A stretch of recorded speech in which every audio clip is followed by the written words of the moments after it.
everyone, it's Dr. D. I wanted to talk to you about the case assignment because I've gotten a few moderately panicked emails about it. So I wanted to address some of the questions that keep coming up about this assignment.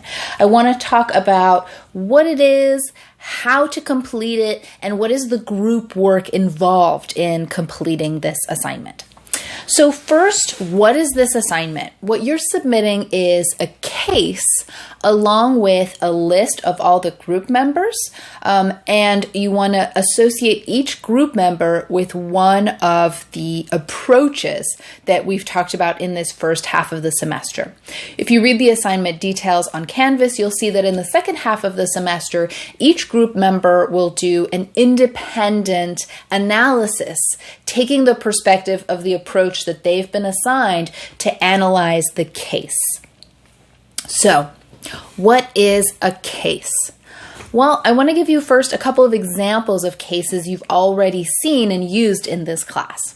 First, at the end of every textbook chapter, there's a case. It's a short story that has enough information in it to be able to analyze the situation. So we've seen those cases. Hopefully you've read some of them. I know that one of the cases was used in a weekly assignment early on in the semester. So that's one example of cases that you've already had access to. Another example of a case that I have brought into this class is the True Cost. So that documentary is a story that gives us a lot of information that we've been able to use to analyze the approaches we've talked about. Now, the case that I've used was broad enough to be able to get into a lot of detail about each approach. You're going to want your case to have enough detail to analyze the specific process that is your group's topic. So that brings me to the next question I'm getting is, what is my topic? Your topic is the name of your group. So I'm going to go through the 5 possible group names that you've had and which chapter they're associated with, because that's what your topic is. So one group is called Module 5, Socialization, and the chapter about socialization is chapter number 7. The next group is Module 10, Technology, which is chapter 13. The next group is module 11, Conflict, which is chapter 9. The next group is module 12, Emotions, which is chapter 11. And the last group is module 13, Diversity, which is associated with chapter 12. So that's your topic. You want to find a case that is relevant to the process that is in the name of your group. So if your group is technology, you're going to want to make sure that you find a case that addresses technology. If there's no mention of technology in your case, you're not going to be able to analyze the technology in your case. So that's really all you're doing. You're finding a story. I think some great sources for this are going to be kind of more business-leaning news outlets, something like the Harvard Business Review, the Wall Street Journal, the New York Times often have stories about businesses and organizations. And they often talk about those topics. Those topics are really relevant and interesting in kind of business worlds. But you can also look for documentaries or other stories, so long as the stories are real life stories. Don't choose a scripted television show or a scripted movie that's not based in reality. I'm not looking for some made up story about some fake company, right? If you choose a movie about Facebook, for instance, right? Don't choose the social network as your case. That is fiction, or at least it's fictionalized, and it's not going to give us enough information to analyze what's actually happening at Facebook. There are tons of news articles about Facebook. Choose one of those if that's who you want to analyze. I feel like Facebook is becoming less and less relevant and less interesting. If that's really what you want to analyze, go for it. But I recommend that you pick something maybe a little bit more up and coming that you're going to find interesting. Then again, if you spend half your life on Facebook and it's your passion and you love it, then that's a great case to pick. But make sure you're picking a case that describes the process that you're interested in, right? So if your group is on conflict and you pick Facebook, you better find an article or a story that addresses how conflict is happening in Facebook or around Facebook. Okay, so then this is a group project. Who's in my group? How do I contact them? What happens if they don't contact me back? So who's in your group? You should be able to see who's in your group on the people page on Canvas. So if you look on the left-hand side, you'll have something like syllabus, modules, announcements, grades, and people. So click on that people. In there, you'll see your group, you'll see all your group members, you'll have access to their emails, and you can contact them there. Another way that you can contact your group members is through the group discussion board. I have cleverly named this group discussion. That's the name of the discussion board. If you post there, the only people who are going to see your posts are members of your group, so you should be able to communicate there as well. I know that at FIU, students seem to create a lot of WhatsApp groups and create group chats where everybody in the class or everybody in a group connects there. So if you want to do that, feel free to do that as well. I'm happy for you to communicate outside of like the official Canvas space. So that's how you can find out who your group members are, how you can contact your group members. If you've tried to contact your group members and they haven't gotten back to you, I have kind of two opinions about this. First, the first assignment for this group project is due on March 9th. As of the taping of this video, that's 2 weeks away. So I imagine that many of your group members are just not seeing this assignment as a priority, and they're going to take their time in getting back to you.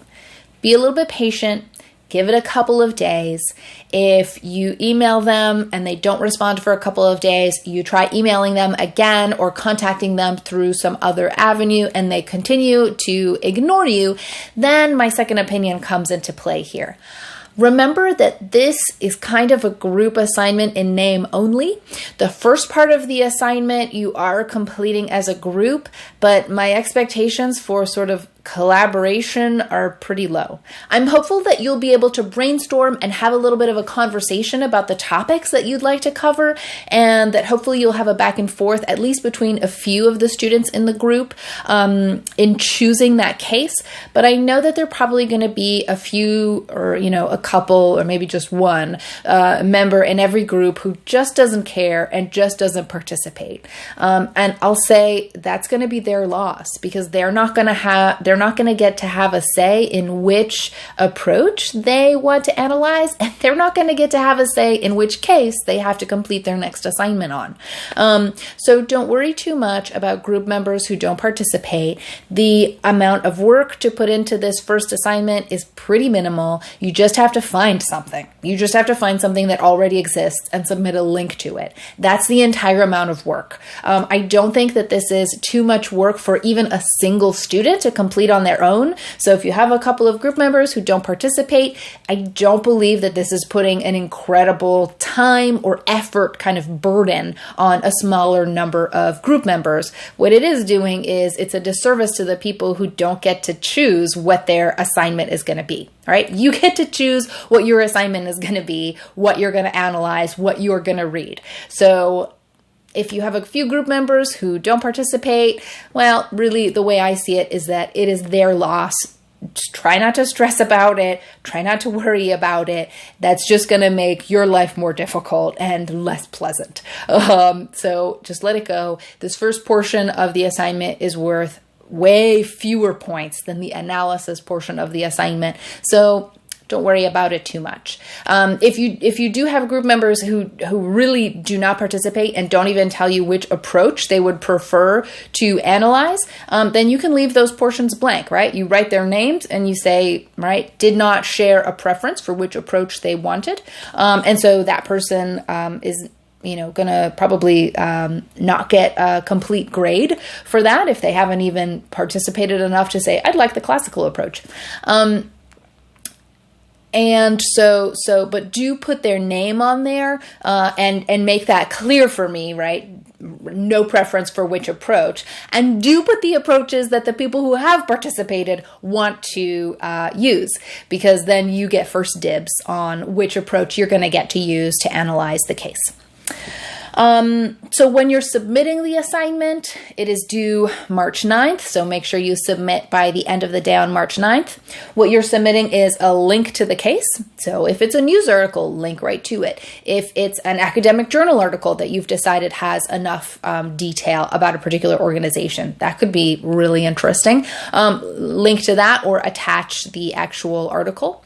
If it is a documentary, right, and it's like on Netflix or something, and you can't exactly link to it. I think you can link to it. Just like sign into Netflix and use the link that's associated with that documentary. But if for some reason you can't do that, just name the documentary and give me enough detail that I can find it on my own.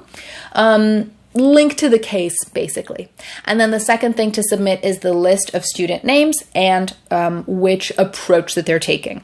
Remember, each group has 5 to 6 students, and we've covered about 6 different approaches. We've had 6 modules, 6 approaches. So classical, human relations, and human resources, right? Don't assign one student to human relations and another student to human resources. It's just one student who gets kind of to analyze, gets to choose which one they prefer.